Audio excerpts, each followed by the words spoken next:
હવે ટાઇલ્સ લગાવવાની ચાલુ થઈ ગઈ છે. ટાઇલ્સ લગાવી છે. ઓહરી પૂરી થઈ ગઈ. હવે દોઢી રહી છે. માલ ખંપાઈ રહ્યો છે. લાઈક ફોલો જરૂર કરો. જો કેવી મજૂરી કરે છે. તમારે તો ખાલી લાઈક જ આલવાની જ છે. જો કેવી મજૂરી કરે છે.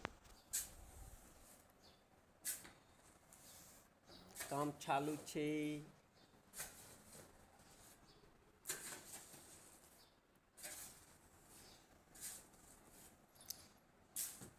લાઈક ફોલો જરૂર કરો.